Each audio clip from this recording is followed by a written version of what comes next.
एक नगर में एक सेठ रहता था। सेठ की एक किराने की दुकान थी जिसमें खाने पीने से लेकर प्रतिदिन इस्तेमाल आने वाली ज़रूरत की लगभग सारी वस्तुएं मिलती थी।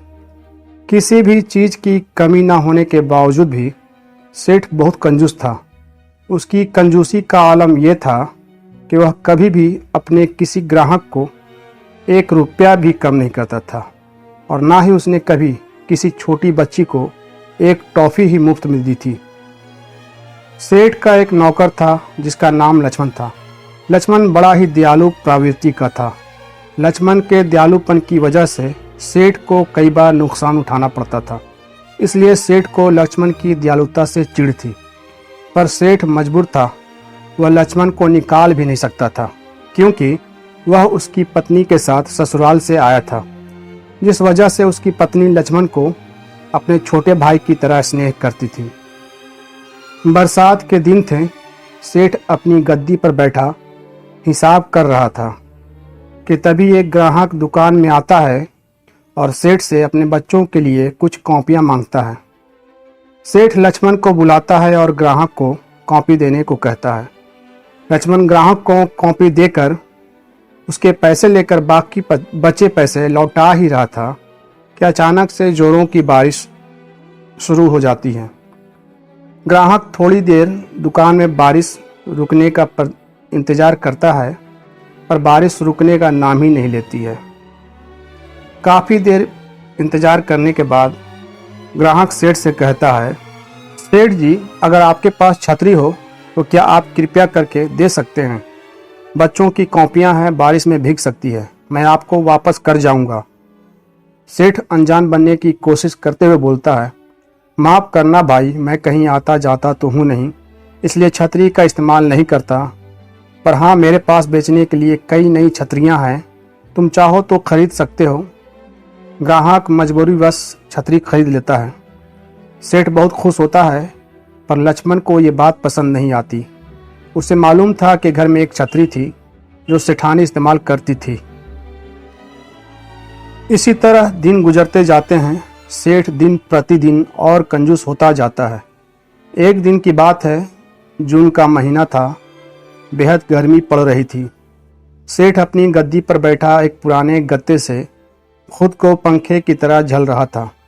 तभी दुकान में गांव का डाकिया आता है और सेठ को प्रणाम कर अपनी झोली से एक पत्र निकाल सेठ के हवाले करते हुए कहता है, सेठ जी, पत्र आया है, निमंत्रण लगता है। निमंत्रण पत्र का नाम सुन सेठ के कान खड़े हो जाते हैं।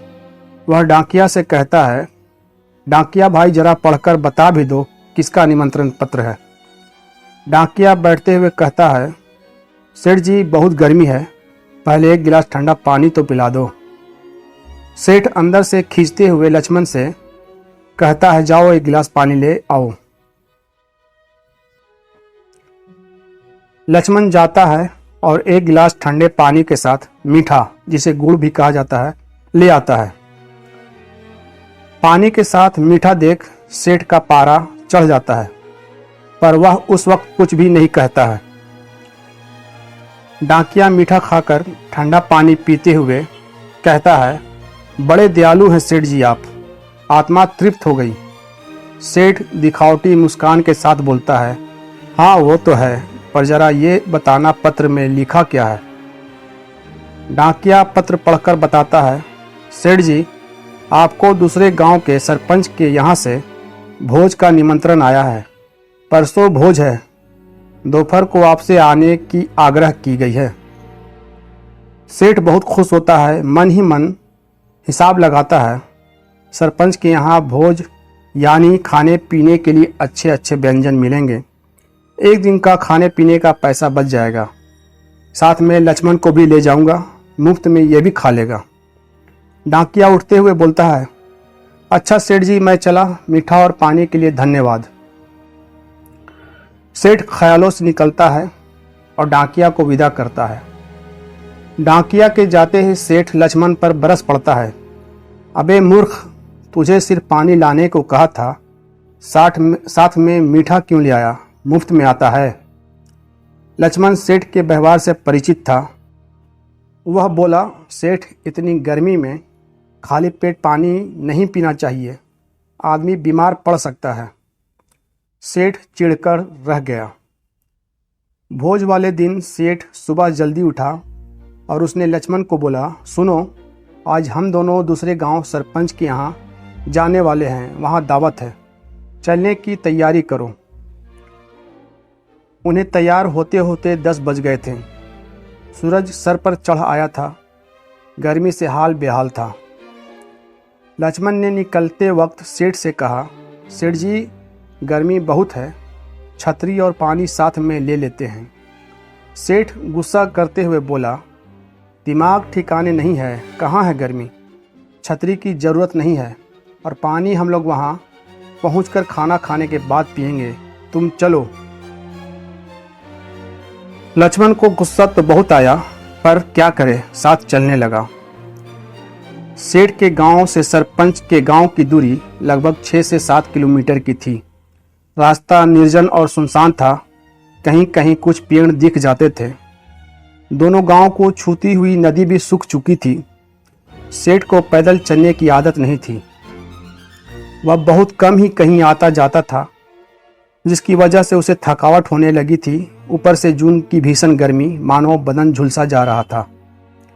सेठ अभी आधा सफ़र ही तय नहीं किया था कि उसे प्यास लगने लगी। वह पसीने से भीग चुका था, उसकी हिम्मत जवाब देने लगी थी। वह एक पेड़ की छांव में बैठ गया। सेठ की दशा देख लक्ष्मण को उस पर गुस्सा के साथ साथ तरस भी आने लगी। उसने ताना मारते हुए पूछा, क्या हुआ सेठ जी, भोज में जाना नहीं है? देर होगी तो अच्छे अच्छे व्यंजन खत्म हो जाएंगे। सेठ कुड़ते हुए बोला, बहुत तेज प्यास लगी है, यहाँ कहीं पानी मिल सकता है क्या? लक्ष्मण बोला, यहाँ कहीं भी पानी का नामो निशान तक नहीं है, और मैं पानी ला रहा था तो आपने ही मना कर दिया, छतरी भी नहीं लाने दी। अब क्या किया जा सकता है, किसी तरह गांव तक चलना ही पड़ेगा। सेठ को समझ आ गया कि लक्ष्मण उसके कंजूसी पर गुस्सा कर रहा है। सेठ ने उठने की कोशिश करते हुए कहा, हाँ हाँ ठीक है, चलो, मैं इतना भी कमज़ोर नहीं हूँ। पर सेठ ने अभी 2 कदम ही बढ़ाए थे कि अचानक से उसे जोरों की चक्कर आई और वह जमीन पर गिर पड़ा और बेहोश हो गया। सेठ को जब होश आया तो उसने खुद को गांव के अस्पताल के बेड पर पाया। उसे कमजोरी महसूस हो रही थी। सामने ही लक्ष्मण डॉक्टर से कुछ बात कर रहा था। लक्ष्मण ने सेठ को होश में आते देख उसके पास आया और बोला, सेठ जी, डॉक्टर साहब कह रहे हैं कि आपको पानी लगाना पड़ेगा, वरना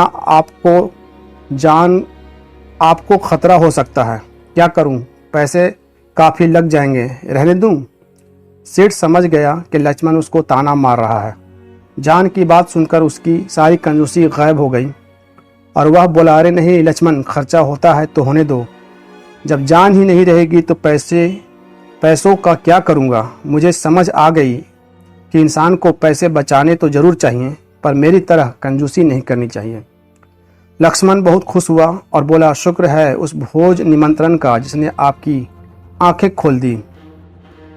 तभी वहाँ सेठानी भी आ गई। सारी बात पता चलने पर उसने ईश्वर का धन्यवाद अदा किया और लक्ष्मण से बोली, लक्ष्मण, तुम्हारा भी धन्यवाद, ये सब तुम्हारे कारण ही संभव हो पाया है। आज से तुम नौकर नहीं, इस घर का एक सदस्य हो। उस दिन के बाद से सेठ ने कभी कंजूसी नहीं की, सब खुशी खुशी रहने लगे।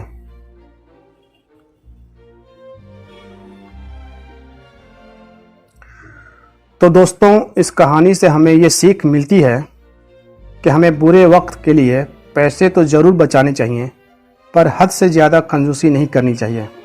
इससे कई बार जान पर भी आ बनती हैं। दोस्तों, अगर आपको कहानी पसंद आई हो तो लाइक, कमेंट, सब्सक्राइब करना ना भूलें। अगर आप चाहते हैं कि इस तरीके की मज़ेदार और शिक्षाप्रद कहानी हमेशा सुनते रहें तो आप मेरे चैनल को सब्सक्राइब करें और हौसला अफजाई करें ताकि मैं बेहतर से बेहतर कंटेंट बना सकूं। आप सबका बहुत धन्यवाद।